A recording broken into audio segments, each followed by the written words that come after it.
Hello everyone. Let me begin by telling you a short story about a young boy who was born in a village in South Africa who later ran to a city called Johannesburg for better opportunities. There he joined the African National Congress, also called the ANC, which was fighting against racial discrimination and unjust policies of the government. This young boy began to appear in the political horizon of South Africa and the civil rights movement.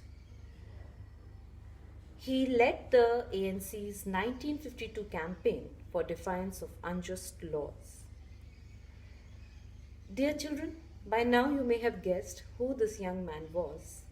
He was none other than Mr. Nelson Mandela, South Africa's greatest freedom fighter and activist.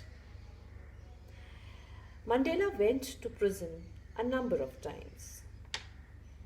There was one occasion where, because of his protests and leading the movement against racial discrimination, he was sent to a prison for 30 years. 3 decades, dear students. I want you to imagine what kind of life he must have led in the prison. Such an active man, so dynamic, leading the change, and now locked up in a small cell with scanty rations, allowed to meet his wife, only one visitor in 6 months. What kind of a life might he be leading? Dear students, this did not kill the spirit of Mandela. While in prison, he earned his bachelor's degree in law from the University of London. He also mentored other fellow prisoners to become an activist. He also read the complete work of Shakespeare and also wrote his autobiography called Long Walk to Freedom. Mandela spent nearly 27 years in prison. When he came out, he said, "I went for a long holiday for 27 years." When he had entered the prison, the warden had said that this is the island, this is where you will die. But his determination remained undiminished. He followed a routine, even if it was very boring. But still, he followed it and he continued to pursue his goals, his dreams, his ambitions.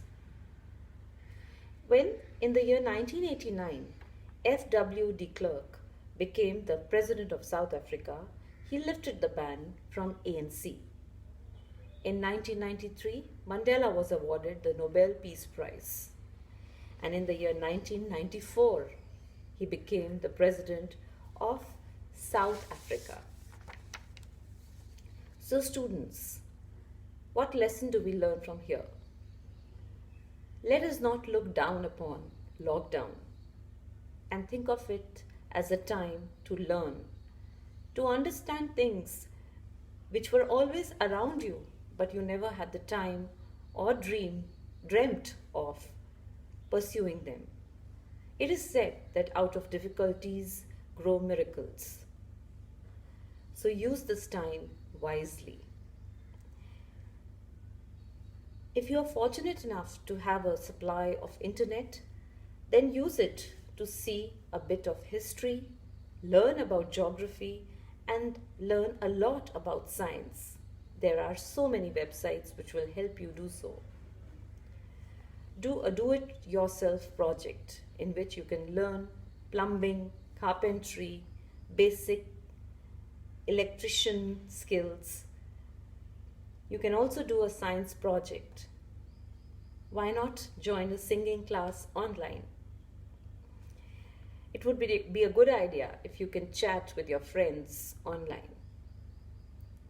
But do take out time for physical activity. at least 1 hour each day. This is also a great time to catch up with your grandparents. Ask them how the world was 70 years ago or 60 years ago. Also, learn cooking.